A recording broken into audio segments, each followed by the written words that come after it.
Channel ஃபைனஞ்சங்களுக்கு வணக்கம். 2026 தேர்தல் களம் சூடுபிடிக்க ஆரம்பிச்சிருச்சு. எல்லா வேட்பாளர்களுமே தங்களுக்கான வாக்குகளை சேகரிக்க ஆரம்பிச்சிட்டாங்க. இந்த தருவாயில் இந்த காணொலி எதற்கு அப்படின்னா, தமிழ்நாடு முழுக்க இருக்கக்கூடிய 214 தொகுதியில் ஒற்றை தொகுதி, மற்ற அனைத்து தொகுதிகளிலும் நான் கட்சியினுடைய அந்த கொள்கைகள் சாராம்சங்கள்லாம் வச்சு பேசுவேன். அந்த ஒற்றை தொகுதி மட்டும் எந்த ஒரு கட்சி பாகுபாடும் இல்லாமல் ஒரு நபர், ஒரு உண்மையான நபர் தனது பெயரிலேயே உண்மையை வைத்திருக்கக்கூடிய ஆலங்குடி சட்டமன்ற தொகுதியின் வேட்பாளர் திமுகவை சேர்ந்த மெய்யநாதனை பற்றி தான் நான் இந்த காணொலியில் பேச இந்த வீடியோ பதிவிடுறேன். இது திமுகவுக்கு ஓட்டு போடுங்க, அதிமுகவுக்கு ஓட்டு போடுங்க, பாஜகவுக்கு ஓட்டு போடுங்க, இல்லை நாம் தமிழர் கட்சிக்கு ஓட்டு போடுங்க அப்படின்னு ஒரு கட்சியின் ரீதியாக நான் இதை கருத்தை நான் பதிவிட விரும்பலை. ஒரு நல்ல மனிதன் வெற்றி பெறணும் அப்படின்ற எண்ணத்தில் அந்த வீடியோ நான் பதிவிடுறேன். காரணம், ஒரு நல்ல ஒரு எண்ணம் கொண்டவரை, மக்களுக்கு நன்மை செய்யணும்னு நினைக்கிறவரை வீழ்த்தி விடணும் அப்படின்னு சில விஷக்கிருமிகள் திட்டமிட்டு இருப்பதாக ஒரு தகவல் எனக்கு கிடைச்சது. இந்த ஆலங்குடி தொகுதியில் ஒருத்தர் நல்லது பண்ணலை அப்படின்னா மக்கள் அனைவரும் ஒரு சேர அவருக்கு நீங்கள் தீர்ப்பு கொடுக்க போறீங்க, அவர் வீட்டில் உட்கார வைக்க போறீங்க. ஆனால் மக்களுக்காகவே அனுதினமும் உழைத்து நன்மை செய்த ஒருவரை திட்டமிட்டு சில வதந்திகளை பரப்பி அவரை தோற்கடிக்கணும் அப்படின்னு நினைச்சா அதை பார்த்துக்கிட்டு சும்மா இருக்கலாமா சொல்லுங்க. அதனால தான் இந்த வீடியோ நான் பதிவிடுறேன். ஒரு வேட்பாளர் தனது கொள்கைகள் எல்லாம் சொல்லி, மக்களுக்கு செய்யக்கூடிய வாக்குறுதிகள் எல்லாம் சொல்லி அதை செஞ்சா தான் மக்கள் மீண்டும் வாய்ப்பு கொடுப்பாங்க. 2016 அப்படித்தான் தனது வாக்குறுதிகளை கொடுத்து வெற்றி பெற்றார் சிவவி மெய்யநாதன் ஆலங்குடி தொகுதியில். அப்படியே தொடர்ந்து 2021 வெற்றி பெறுகிறார். அதிகப்படியான வாக்குகள் வித்தியாசத்தில் அமைச்சராகவும் பொறுப்பேற்கிறார். எங்கேயோ ஆலங்குடியில் ஒரு சின்ன கிராமத்தில் பிறந்து அரசு பள்ளியில் படித்து மிகவும் ஏழ்மையான குடும்பத்தில் வளர்ந்து இன்றைக்கு 8.5 கோடி மக்களின் பிரதிநிதியாக இந்த 8.5 கோடி மக்களுக்கும் என்னென்ன வேணும்னு தமிழ்நாட்டு அரசில் உட்கார்ந்து தேவைகளை பூர்த்தி செய்யக்கூடிய ஒரு இடத்துல சிவவி மெய்யநாதன் இன்றைக்கு இருக்கிறார். 5 வருடம் அமைச்சராக முழுமையாக பணிபுரிந்திருக்கிறார். அப்படிப்பட்ட அந்த நபரை வீழ்த்துவதற்காக சில அவதூறுகளை பரப்பிக்கிட்டு இருக்கீங்க. ஏன் இந்த மாதிரியான ஒரு கேவலமான செயல் செய்கிறீங்க? அவர் ஒரு வேலையை செய்யலைன்னா சுட்டி காட்டுறது வேற, அவர் மீது தேவையில்லாத அவதூறுகள் ஏன்? ஒரு சிறப்பான ஒரு எம்எல்ஏ நம்ம தொகுதிக்கு கிடைச்சிருக்காருன்னு பெருமைப்பட்டுக்கிட்டு இருக்காங்க மக்கள் பாதி பேர் ஆலங்குடி முழுக்க. ஆனால் ஒரு சில பேரின் இந்த தவறுகளால் ஒட்டுமொத்தமாக எல்லாரும் மேலே இந்த சாயம் விழுகும். நீங்கள் ஒன்றுமில்ல, ஒரு இந்த 2016 முன்னோட காலங்களை எடுத்துக்கங்க. ஆலங்குடி அப்படின்ற தொகுதியில் என்ன வளர்ச்சி அப்படி இருந்ததுன்னு சொல்லுங்க பார்ப்போம். இன்றைக்கு சிவவி மெய்யநாதனை குறிப்பிட்டு பேசுறீங்கல்ல, இதை பண்ணலை அதை பண்ணலைன்னு. 2016க்கு முன்னாடி என்னென்ன துறையில் நம்ம வளர்ச்சி பெற்றதை சொல்லுங்க வரிசையா.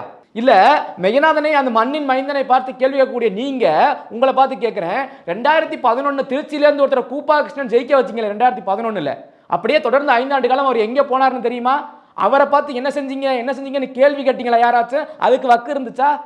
இன்றைக்கு ஒருத்தர் மண்ணின் மைந்தன் அந்த ஊருக்குள்ளே தான் தெரியுறாப்புல. 8.5 கோடி மக்களின் பிரதிநிதியாக 5 வருடம் உழைத்திருக்கிறார். ஆனாலும் அந்த தொகுதியிலே தான் சுற்றி வருவார் மெய்யநாதன் அவர்கள். ஆலங்குடி தொகுதியில் தான் இருப்பார். ஒரு மாவட்டம் போறாரு, இன்னைக்கு மயிலாடுதுறை போறாருன்னா அடுத்த நிமிஷம் நேரம் ஆலங்குடி வந்துடுவார். இல்லை வேற விழுப்புரம் போறாரு, இல்லை மதுரை போறாரு, எங்கே போனாலும் அடுத்த தொகுதிக்கு ஒரு வேலையை முடிச்சு தான் சென்னை வருவார். இப்படி மண்ணின் மைந்தனாக அங்கே உலாவி இருக்கக்கூடிய அந்த நபரை இன்றைக்கு தேவையில்லா சில அவதூறுகள், இதை பண்ணலை அதை பண்ணலை. உங்களை தான் பார்த்து கேட்குறேன், 2011 கூப்பா கிருஷ்ணனை ஓட்டு போட்டு ஜெயிக்க வச்சிங்கல்ல, எங்கேயோ இருந்து வந்த நபரை, என்ன அவரை பார்த்து இந்த கேள்வி எத்தனை பேர் கேட்டீங்க? இன்றைக்கு மெய்யநாதனை கூப்பிட்டு ஆலங்குடின்னு பேரை சொல்லி ஒரு இடத்த சொல்லுங்க. அவருக்கு தெரியாத தேவாலயங்கள் கிடையாது, கோயில்கள் கிடையாது, மசூதிகள் கிடையாது, பள்ளிக்கூடங்கள் கிடையாது. எல்லாம் ஒரு அப்படியே அப்படியே டாப் டு பாட்டம் தெரிஞ்சு வச்சிருப்பார். எல்லாத்தையும் அப்படியே சொல்லுவார். நீ கேட்குற கேள்வி அப்படியே பதில் சொல்லுவார். இந்த கூப்பா கிருஷ்ணன்ட்ட ஜெயிச்சு போனார்ல 2011, அவர்கிட்ட கேட்டிருக்கலாம்ல ஆலங்குடிக்கு அடுத்து எந்த ஊர் வரும்னு கேளுங்க, சொல்ல தெரிஞ்சிருக்காது. அப்படிப்பட்ட நபர்களை எல்லாம் அந்த நமது மண்ணை ஆள விட்டுட்டு அன்னைக்கு வாயை பொத்திக்கு இருந்துட்டு இன்னைக்கு 10 வருட காலம் சிறப்பாக செயல்பட்ட ஒருவரை பார்த்து நீங்க கேள்வி மேல கேள்வி, இதை அடுக்குமா? அதிமுக, பாஜக, இன்னும் பல எத்தனை கட்சிகள் இருக்கோ எல்லா கட்சிகளும் இருக்கக்கூடிய அனைவரையும் பார்த்து கேட்கிறேன், உங்க நெஞ்சில கை வச்சு சொல்லுங்க, நீங்க உங்களுடைய தேவைகளை மெய்யநாதன் பூர்த்தி செய்யவே இல்லையா?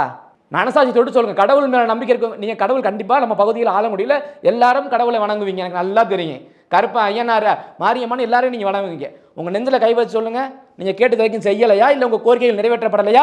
எத்தனை அதிமுகவினர் உங்களுடைய தேவைகள் தனிப்பட்ட காரணங்களை செஞ்சு கொடுத்துருக்காரு? எத்தனை பிள்ளைகள் படிக்க, எத்தனை பிள்ளைகள் வேலை வாய்ப்பு எல்லாம் செஞ்சு கொடுத்துருக்காரா இல்லையா? மனசாட்சி தொட்டு பேசுங்க. எல்லாருமே நீங்க கட்சி பாகுபாடு இல்லாம ஆலங்குடியில் ஒட்டுமொத்த நபர்களும் மெய்யநாதனுக்கு வாக்கு தெளித்து நீங்க 2021 ரொம்ப பெருமையா இருந்துச்சு. நம்ம ஊர்ல ஆலங்குடியில் எந்த ஒரு கட்சி பாகுபாடும் பார்க்காம எல்லாரும் மெய்யநாதனை குத்துனாங்க. 2016 9,000 ஓட்டு லீடிங்ல ஜெயிச்சவர் 2021 25,000 ஓட்டு லீடிங்ல ஜெயிக்கிறார். காரணம் என்ன? அவன் கட்சியெல்லாம் பார்க்கல, நல்ல ஒரு மனிதர் அப்படின்ற அடிப்படையில் நீங்க ஓட்டு போட்டீங்க. அதைத்தான் அவர் இன்னை வரைக்கும் காப்பாத்தினார். யோசிச்சு பாருங்க, அவன் எம்எல்ஏ ஆயிட்டுங்க. நல்லா தெரிஞ்சுக்கங்க, வெறும் எம்எல்ஏவே சாதாரண எம்எல்ஏவா தான் இருப்பாப்புல. ஆனா அவர் தொகுதிக்குள்ள போக மாட்டார், வேலை பார்க்க மாட்டாரு. ஆனா இவர் ஒட்டுமொத்த தமிழ்நாட்டின் 8.5 கோடி பேரின் பிரதிநிதியா இருந்துட்டு ஒவ்வொரு மாவட்டமா போயிட்டு விளையாட்டுத்துறையில் இருக்கும்போது சரி, சுற்றுச்சூழல் துறையாக இருக்கும் சரி, இப்போ பிற்படுத்தப்பட்ட நலத்துறை அமைச்சராக இருக்கும்போது சரி, சுற்றி வேலை பார்த்தாரு எல்லா மாவட்டத்திலையும் போயிட்டு. ஆனால் தன் தொகுதிக்கு எந்த இடத்துலையும் ஒரு சின்ன குறை வராமல் தான் பார்த்துக்கிட்டார். அவருடைய அந்த எம்எல்ஏ தொகுதி நிதியிலேருந்து எவ்வளவு முடியுமோ அந்த தொகுதியை வச்சு, அந்த நிதியை வச்சு எல்லாம் பண்ணி கொடுத்துட்டு தான் இருந்தார் எல்லாருக்குமே. நீங்க ஆலங்குடி தொகுதிக்குள்ள எந்தெந்த கோயிலுக்காச்சும் ஒரு பணி நடக்குது, இல்ல கும்பாபிஷேகம் நடக்குதுன்னா அவர் மறுத்திருக்காரா, எதுவும் தரமாட்டேன்னு சொல்லியிருக்காரா? அவர் அந்த நிகழ்ச்சியில் கலந்துக்கிட்டு அவர்கள் என்ன முடிந்தாலும் செஞ்சுக்கிட்டு தான் இருந்திருக்காரு இன்னை வரைக்கும். எத்தனை குடிநீர் நிலையங்கள், எத்தனை பள்ளி மாணவர்களுக்கு தேவையான அனைத்து உதவிகள், குறிப்பா அவர் செஞ்ச சாதனை நான் சொல்றேன். அவர் மேல இன்னைக்கு அவதூறுலாம் சில விஷக்கிருமிகள் பரப்புறீங்கல்ல, உங்களை பார்த்து கேட்கிறேன் நான். எத்தனையோ பேர் ஆலங்குடியை நாங்கள் கோட்டையாக வச்சிருந்தாலும் சில கட்சிகள் குக்கரிக்கிறீங்க. உங்களை பார்த்து கேட்குறேன், யாருமே செய்ய முடியாத ஒரு சாதனையை மெய்யநாதன் அவர்கள் ஆலங்குடியில் செஞ்சு காமிச்சிருக்காரு. கல்வியை பற்றி எத்தனை பேர் கவலைப்பட்டீங்க? 2021 அவர் அமைச்சராக பொறுப்பேற்ற உடனே எவ்வளவு அழுத்தம் கொடுக்கணுமோ கொடுத்து, என் ஆலங்குடி தொகுதிக்குள்ள ஒரு கல்லூரி வர வேண்டும் அப்படின்னு கலை மற்றும் அறிவியல் கல்லூரியை கொண்டு வந்தாரா இல்லையா? 2021 அப்ரூவல் ஆகுது, 2022 முதலமைச்சர் காணொலி வேலையாக திறந்து வைக்கிறாரு, 2024 பெர்மனன்ட் பில்டிங்லாம் வருது, பிள்ளைகள் படிக்க ஆரம்பிச்சுட்டாங்க. இது சாதாரண ப்ராஜெக்ட் இல்லை, இது ஒரு தலைமுறைக்கான வளர்ச்சி. அதை முதல்ல தெரிஞ்சுக்கங்க. எத்தனை ஏழை பிள்ளைகள் உங்களுக்கு அது பார்க்கும்போது சர்வசாதாரணமாக தெரியும். ஆனால் எத்தனை ஏழை பிள்ளைகள் அந்த கல்லூரியில் படித்து தங்களுடைய வாழ்க்கையே மாற்றக்கூடிய ஒரு சூழ்நிலையை உருவாக்கி கொடுத்துருக்காரு சிவவி மெய்யநாதன். இந்த பெயருக்கான அர்த்தத்தை புரிஞ்சுக்கோங்க. சும்மா பேரில் மட்டும் அவர் மெய்யை வச்சுக்கிட்டு சுத்தல, வாழ்க்கையிலையும் அவர் உண்மையான அரசியல் களத்திலையும் உண்மையாக தான் இருக்கிறார். சும்மா அவங்களுக்கு எல்லாமே தனிப்பட்ட முறையில் செஞ்சு கொடுக்க மாட்டாருங்க. அவர் ஒரு மக்களின் பிரதிநிதி. காலையில் எந்திரிக்கிறவர் நைட் வரைக்கும் ஓடிக்கிட்டே தான் இருக்கிறாரு. சில அரசியல் காரணங்களுக்காக நல்லா தெரிஞ்சு உங்களுக்கு தெரிகிற மாதிரி சொல்கிறேன், ஆலங்குடி மக்கள் நம் தொகுதியின் மக்கள் போல் வேறு எங்கேயும் கிடையாது. நீங்கள் 2021 நிரூபித்து காமிச்சிங்க. அதை ஆலங்குடின்ற பேர் எத்தனை பேருக்கு தெரியும்? முன்னாடி கோட்டைன்னு சொல்லி தெரியுறாங்களா ஆலங்குடிய சில பேர், எத்தனை பேருக்கு தெரியும்? இன்றைக்கு சென்னையில் வந்து கேட்டு பாருங்க, சென்னையில் தான் நான் உட்காந்துருக்கேன், சென்னையில் வந்து கேட்டு பாரு, பல பேருக்கு தெரியும். எத்தனை மாவட்டத்தில் இருக்க ஒவ்வொரு பிள்ளைகளும் இவர் விளையாட்டுத்துறை அமைச்சராக பதவியேற்ற பிறகு பல மாவட்டங்களில் திறமையாக இருக்கக்கூடிய அத்தனை பேரையும் கொண்டு வந்தீங்க, ஸ்போர்ட்ஸ் ஹாஸ்டல் சேர்த்து விட்டு. அவன் நேஷனல் போகும்போதெல்லாம் அவன் நினைக்கக்கூடிய ஒரே பெயர் சிவவி மெய்யநாதன். பல பேரின் வாழ்க்கையை மாற்றி காமிச்சினார். அதுக்கப்புறம் தான் அந்த துணை முதல்வர் உதயநிதி கைக்கே போச்சு. அப்படிப்பட்ட ஒரு நபர் மீது கொஞ்சம் கூட மனசாட்சி இல்லாமல் விஷக்கிருமிகள், நல்லா சொல்றேன் கேட்டுக்கங்க, ஆலங்குடி தொகுதிக்குள்ள சில விஷக்கிருமிகள் இந்த வேலையை பார்க்குது. ஒரு நல்லவர், நன்மையை செய்யக்கூடிய நபரை ஒரு வாட்டி இழந்துட்டோம்னா திரும்ப கிடைக்கவே மாட்டாங்க. அதை நல்லா தெரிஞ்சுக்கங்க. எந்த இடத்துலையும் அவரை இழந்து விடக்கூடாது அப்படின்றதுக்காக அந்த காணொலி நான் பதிவிடுறேன். எனக்கு இதில் இந்த கட்சி இதெல்லாம் எனக்கு இது கிடையாது. எனக்கு ஒரு நல்ல மனிதர் வெற்றி பெறணும், நமக்கு கிடைச்சிருக்காரு நம்ம தொகுதிக்கு. நான் இங்கே உட்காந்து எனி டைம் இந்த அரசியலை பார்த்துக்கிட்டே தான் இருக்கேன். உட்காந்து 214 தொகுதியில் என்ன நடக்குதுன்னு சொல்லிட்டு நம்ம தொகுதியை கம்பேர் பண்ணது மற்ற எல்லா தொகுதியும் டவுன் தான். அது தெரிஞ்சுக்கங்க. முதல்ல நமக்கு ஒரு நல்ல ஒரு எம்எல்ஏ கிடைச்சிருக்காரு. அவர் மீண்டும் போட்டியிடுகிறார் இந்த 2026 தேர்தலில். அவர் வெற்றி பெற்றுவார், அந்த நம்பிக்கை எனக்கு இருக்குது, அந்த மக்களுக்கு இருக்குது. ஆனால் இந்த அவதூறு பார்த்தீங்களா இருக்கு, அவதூறு அது ரொம்ப கொடுமையானது. ஒருவர் செய்யாத தவறுகள் எல்லாம் அவரை செஞ்ச மாதிரி காட்டும். அந்த மாதிரி சில வேலைகளை செஞ்சுக்கிட்டு இருக்காங்க ஆலங்குடி தொகுதியில். நீ செய்ய போறதா எனக்கு ஒரு தகவல், அதனால உங்கள்கிட்ட நான் பகிர்ந்துக்கிறேன். எந்த இடத்திலும் அவரை விட்டு கொடுத்துடாதீங்க. உங்களுக்கான எம்எல்ஏ, உங்க தொகுதிக்கான எம்எல்ஏ எல்லா இடத்திலும், எங்க ஒவ்வொரு மாவட்டத்துக்கும் அவர் இந்த 5 வருட காலங்களில் எந்த மாவட்டத்துக்கு போனாலும் உங்கள் ஆலங்குடி தொகுதியை சொல்லித்தான் அவர் பேசியிருக்காரு. என் ஊர் மக்கள் மாதிரி தான், என் ஊர் மக்கள்கிட்ட அன்பு, அந்த மாதிரி அன்பு எங்கே நான் பார்த்ததில்லை. எல்லா இடத்துலையும் உங்களை தான் அவர் உதாரணமாக எடுத்து காட்டினார். அப்படிப்பட்ட நபர் 2027 மீண்டும் போட்டியிடுகிறார். அவர் வெல்ல போவது உறுதி. அதிகப்படியான வாக்குகள் வித்தியாசத்தில் வெல்ல வேண்டும். ஏன்னா பல பேர் இதை ஒரு தொழில் மாதிரி பார்த்துட்டு தான் புதுசாலாம் வர்றாங்க. நான் கேட்பது, அந்த ஆலங்குடி இது நாள் வரை என்ன வளர்ச்சி கண்டது? 2016 முன்னாடி வரைக்கும். இவர் 2014 2021 வரைக்கும் எதிர்கட்சி தலைவராக இருந்தார். இவர் தொகுதி, இவர் எம்எல்ஏ ஃபண்ட் பார்த்தீங்கன்னா வருஷத்துக்கு 3 கோடி சம்திங் ஏதோ இவருக்கு மட்டும் அலாட் பண்ணுவாங்க, அந்த எம்எல்ஏக்கு மட்டும். அந்த அனைத்து நிதிகளையும் சரியாக பயன்படுத்தியிருக்காரு. உங்களுக்கு சந்தேகம் இருக்குதா? பல பேர் கேட்டீங்களாமே, என்ன செஞ்சீங்கன்னு. அவருடைய எம்எல்ஏ நிதி ஒதுக்கப்பட்டதை போயிட்டு செக் பண்ணி பாருங்க. நீங்களே தேடுங்க, வலைதளத்தில் போய் தேடுங்க, அது கிடைக்கும் உங்களுக்கு. அவர் அந்த 3 கோடியும் எப்படி செலவு பண்ணியிருக்காரு, எல்லாத்துக்கும் எந்தெந்த ஊருக்கு பண்ணி கொடுத்துருக்காருன்னு எல்லாமே தெரியும். உங்களுக்கு சில விஷயங்கள் பார்க்கும்போது சர்வசாதாரணமாக தெரியும். இப்போ இந்த கல்லூரி கொண்டு வந்திருக்காருல ஆலங்குடி தொகுதிக்குள்ள, இது வரைக்கும் யாருமே செய்யாத சில ஒரு சாதனையை செஞ்சிருக்காரு பார்த்தீங்களா கல்லூரி, பார்க்கும்போது சாதாரணமாக தெரியும். அதை கொண்டு வர எவ்வளவு கஷ்டம் தெரியுமா? அவர் அமைச்சராகவே இருந்தாலும் அதற்கு பல அழுத்தங்கள் இருந்தது. தமிழ்நாட்டில் இன்னும் பல இடங்கள்லாம் அது மாதிரி இல்லாமல் இருக்குது. அங்கெல்லாம் அந்த கல்லூரி போக வேண்டியதை வழிமறித்து என் தொகுதிக்கு வர வேண்டும்னு சண்டை போட்டு அதை கொண்டு வர்றார். இதுக்கு மேலே என்ன பண்ணணும்? அவர் ஒரு மனிதன் தனது சக்திக்கு, தனது அந்த பவருக்கு இருக்கக்கூடிய அந்த லிமிட் வரைக்கும் தான் அவரால் செய்ய முடியும். அவர் அந்த எம்எல்ஏ ஃபண்டை வச்சு செய்கிறாரு, அதை மீறி அமைச்சர் அப்படின்ற ஒரு பவர் கையில் கிடைக்குது, அதை வச்சு தன்னை தொகுதிக்கு எந்த அளவுக்கு நல்லது செய்ய முடியுமோ அனைத்தையும் செய்கிறாரு. அவரால் முடிஞ்சது வரைக்கும் செஞ்சுட்டாருங்க. முடியாமல் ஒன்று ரெண்டு எங்கேயாச்சும் இருக்கும் பார்த்தீங்களா, அதை ஒரு காரணமாக எடுத்துகிட்டு வந்து அவரை கார்னர் பண்ணுறது அப்படின்றது அது நீங்கள் நம்ம தொகுதிக்கு செய்யக்கூடிய அது மிகப்பெரிய ஒரு இழிவான செயலாக போயிடும். அதை பொதுமக்கள் யாரும் செய்யலை, ஆள முடியல. திமுகவோ அதிமுக பாஜக இப்படி எந்த கட்சியில் இருக்கவங்களும் செய்யலை, எல்லாருமே ஏற்றுக்கிறாங்க. மைக்கேனா தானே அவர், நம்மளாம் என்ன கட்சியில் இருந்தாலும் அவர் ஒரு நமக்கான ஒரு மனிதராக அந்த ஆளுமுடியில் இருக்காருப்பா, எப்போ எது கூப்பிட்டால் வரக்கூடிய நபராக தான் அவர் பேர் வாங்கி வச்சிருக்காரு. ஆனால் சில விஷக்கிருமிகள், நான் யாரை சொல்கிறேன்னு உங்களுக்கே தெரியும் பார்க்குறவங்களுக்கே, அந்த விஷக்கிருமிகள்லாம் தயவு செஞ்சு இனியும் ஒரு நல்லவர் மீது அவதூறில் பரப்பாதீங்க.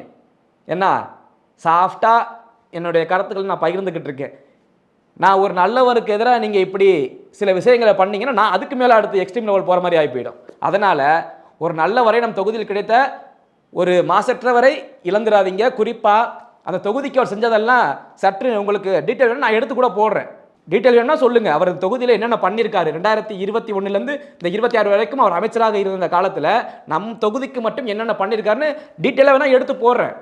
கல்வி சார்ந்ததாக இருக்கட்டும், குடிநீர் சார்ந்ததாக இருக்கட்டும், மருத்துவம் சார்ந்ததாக இருக்கட்டும், வேலைவாய்ப்பு சார்ந்ததாக இருக்கட்டும், வேலைவாய்ப்பெல்லாம் அவர் முடிஞ்ச வரைக்கும் பண்ணி கொடுத்துட்டாருங்க. சில விஷயங்கள் சில இடங்களில் பண்ண முடியாமல் இருக்கும். நிறைய விஷயங்களில் வேலை வாங்கி கொடுக்கணும்னா எம்எஸ்எம்இ இந்த குறும் வேலைவாய்ப்பு திட்டங்கள் அது மூலமாக நிறையா அந்த சுய தொழில் செய்வாங்களா, அது மூலமாக நிறையா செஞ்சு கொடுத்துருக்காரு. எல்லாமே டீட்டெயிலாக எடுத்து படித்தனால தான் உங்கள்கிட்ட பேசிக்கிட்டு இருக்கேன். எல்லாத்தையும் கோத்ரூ பண்ணிட்டு தான் பேசுகிறேன். அதனால் இதெல்லாம் சற்று யோசிங்க. சும்மா பொத்தாம் பொதுவாக வரும் நம்ம ஊரில் அரசியல் பண்ணுறதுக்காக. இவளால் அப்படியே தூங்குறது மல்லா கடிச்சு. இந்த தேர்தல் வந்த உடனே தான் இவரை பார்த்து என்ன செஞ்சீங்க 5 வருஷமா நீ என்ன பண்ண, இந்த கேள்வியை 5 வருஷமா நீ கேட்டுக்கிட்டு இருந்தியா? எனக்கு நல்லா தெரியும், தொகுதி மக்களுக்கும் தெரியும். 5 வருஷமா நீ ஒரு மாதம் தொடர்ந்து கேட்டீங்களாவே நீங்கள் கேட்குற செஞ்சு கொடுத்துருப்பாரு அவர். 5 வருஷமா எங்கே கோமால இருந்தீங்களா? போயிட்டு தேர்தல் வந்தோன்னே போய்ட்டு என்ன செஞ்சீங்கன்னா என்ன செய்யணும் சொல்லு. கேட்குறீங்களா வழிமறிச்சு, உங்களுக்காக என்ன செய்யணும்னு சொல்லுங்க.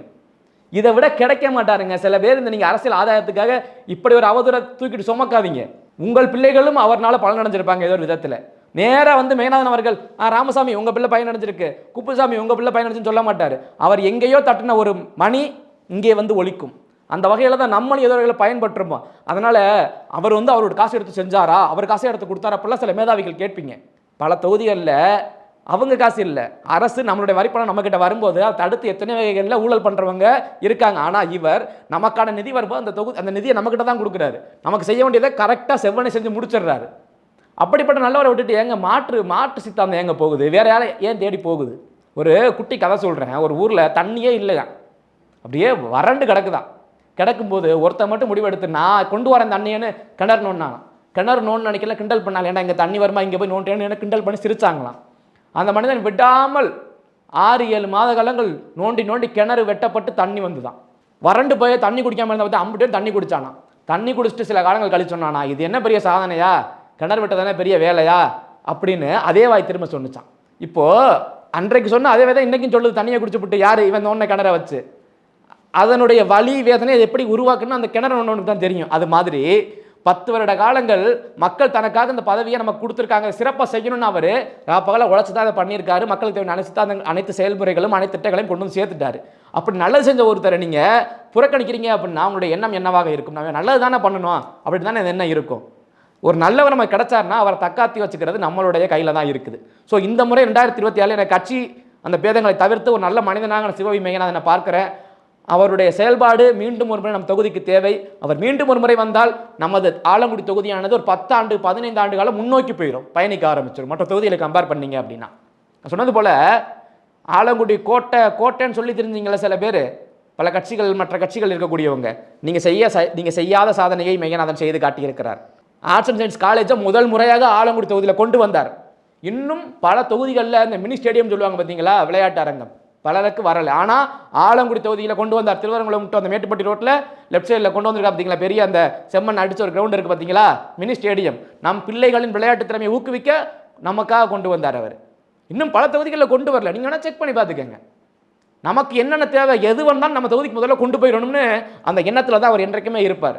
சென்னை வர்றாருன்னா இன்றைக்கி வர்றதுக்கு சென்னைக்கு நம்ம ஊர் ஆலங்குடிக்கு ஏதாச்சும் கொண்டு போயிடணும், ஒரு திட்டத்தை கொண்டு போயிடணும் அப்படின்ற இடத்துல தான் வர்றாரு. அவரோட பழகி பாருங்கள், அவரோட பேசுங்கள், போயிட்டு தெரியும். கேட்டிங்கன்னா என்ன நான் பேசினதெல்லாம் இல்லை, பெருசாக அவரை சந்திச்சிருக்கேன், சில நேரங்களில் பார்க்குறது வணக்கம் சொல்கிறதா நான் போயிருக்கேன், தவிர சந்திச்சு பேசினதெல்லாம் இல்லை. ஆனால் மற்றவர்கள் பேசுகிறத நான் கேட்டிருக்கேன். நிறைய பேர் அவரை சொல்லி எந்த ஒரு யாருமே அவரை தப்பாக சொல்லி நான் பார்த்ததே இல்லை. ஆனால் இன்றைக்கு ஒரு தகவல் வருது, அவர் மீது திட்டமிட்டே சில அவதூறுகளை பரப்பணும், தேர்தல் நேரத்தில் அவர் பேரை டேமேஜ் பண்ணணும் அப்படின்னு சில பேர் எடுத்த இந்த திட்டத்தை வீழ்த்தணுங்கிறதுக்காக அந்த நான் காணொலியை பதிவிடுறேன். அப்படிப்பட்ட நபர்கள் அவரை வீழ்த்த வேணும் அப்படின்னு நினைச்சீங்கன்னா நெஞ்சுக்கு நெஞ்சு நெத்திக்கு நெத்தி போய் நின்று உங்களுடைய கருத்துக்களை முன் வச்சு அப்படி அவரை எதிர்த்து நின்று உங்களால் முடிஞ்சதை பண்ணுங்க. அதை விட்டுட்டு பேடித்தனமாக பின்வழியில் இருந்து வேலை பார்க்குற வேலையை வச்சுக்காதீங்க. ஆலங்குடி மக்கள் ரொம்ப சரியாக கணிக்க ஆரம்பிச்சிட்டாங்க, யார் நல்லது பண்ணுனா யார் கெட்டது பண்ணினாங்கன்னு. நல்லா தெரிஞ்சுக்க, நம்ம ஊர் பக்கத்தில் ஒரு கிளவி இருக்குது. அந்த கிளவி அந்த ஒரு எப்படி பார்த்தாலும் ஒரு 75-80 வயசுக்குன்னு வச்சுக்கோங்க, கிளவின்னு தான் கூப்பிடுவாங்க நாங்கள் எங்கள் ஊரில். அது சொல்லிச்சு என்கிட்ட, பேராண்டி இந்த கை மாறவே மாறாது எனக்கு, இது எம்ஜிஆருக்கு ஓட்டு போட்ட கை, இது ஜெயலலிதா ஓட்டு போட்ட கை, ரெட்டலை மாறவே மாறாது அப்படின்னுச்சு. அதே என்னது அந்த கிளவி சொல்லுது, நான் இது நாள் வரை ரெட்டலைக்கு ஓட்டு போட்டுக்கிட்டு இருந்தேன், எம்ஜிஆருக்காகவும் ஜெயலலிதாக்காகவும் முறையாக மாற்றி ஓட்டு போட போகிறேன்டா உதயசூரியனில், காரணம் மெய்யனாதான்டா அப்படின்னுச்சு. ஒரு சித்தாந்தம், ஒரு தலைமுறையின் சித்தாந்தத்தையே மாற்றி வச்சுட்டார் அவர் அந்த தொகுதிக்குள்ள. நீங்கள் எவ்வளோ வேணாலும் பிரனாஸ் பண்ணுங்கள், போயிட்டு வாய்ப்பே கிடையாது. ரெட்டலைக்கு குத்தின கை மாறவே மாறாது, நாங்கள் மாற்றி விட்டார் மெய்யநாதன். உதயசூரனுக்கு மாறினது காரணம் சிவவி மெய்யநாதன் தான். அவங்கள இனி அவன் தொகுதிகளை வீழ்த்துறது அப்படின்றது எளிதல்ல. உங்களால் முடிஞ்சதை பண்ணிக்கிறீங்க. அந்த மக்களுக்கு தெரியும் யார் நல்லவங்க யார் கெட்டவங்க, யார் எல்லாத்துக்கும் முன்னாடி நிற்பாங்க அப்படின்றதெல்லாம். சரிங்களா? இனி இந்த ஹோமோவில் இருந்துட்டு திடீர்னு எந்திரிச்சு என்ன செஞ்சீங்கன்னு கேட்கணும் அப்படின்னு தோணுச்சுன்னா, 2011 கூப்பாகிருஷ்ணன் ஒருத்தர் செஞ்சுட்டு போனார்ல அவங்க ஊருக்கு, அவர் இப்போ ஏதோ தாவேக்கால இருந்து போட்டி போட போகிறாங்களா, அவர்கிட்ட போய் கேளுங்க என்ன செஞ்சீங்கன்னு. 10 வருட காலம் சிறப்பாக செஞ்சவரை நீங்கள் கேள்வி கேட்க வேண்டாம். சரிங்களா? அவர் செய்த நன்மைக்கு அவருக்கு ஓட்டு போட மக்கள் ரொம்ப நம்பிக்கையாக கான்ஃபிடண்ட்டாக இருக்காங்க. அவருடைய வெற்றி யாராலும் தடுக்க முடியாது. அதை நான் அடித்து சொல்லுவேன். எப்படினாலும் சம்திங் 200க்கு மேலே பூத்து இருக்குது, ஒவ்வொரு பூத்து 200க்கு மேலே பூத்து இருக்குன்னு வச்சுக்கோங்க. குறைஞ்சது 140 150 பூத்து, குறைஞ்சது நான் சொல்கிறது, குறைஞ்சது 140 பூத்தில் அவர் லீடிங் அப்படின்றது என்னுடைய சர்வே, நான் எடுத்துக்கக்கூடிய என்னுடைய கணக்குப்படி 140 பூத்தில் அவர் நீங்கள் வீழ்த்தவே முடியாது, அதை தெரிஞ்சுக்கங்க. மற்றபடி நீங்கள் என்னென்ன வியூகங்கள் கையாள முடியுமோ, அவதூறுகள் கையில் வச்சுருப்பீங்கல்ல, அதை செய்யலை இதை செய்யலைன்ட்டு அதை தூக்கிட்டே திரிங்க. வெற்றி அந்த மக்கள் அவர் கொடுக்க போகிறது உறுதி. நன்றி.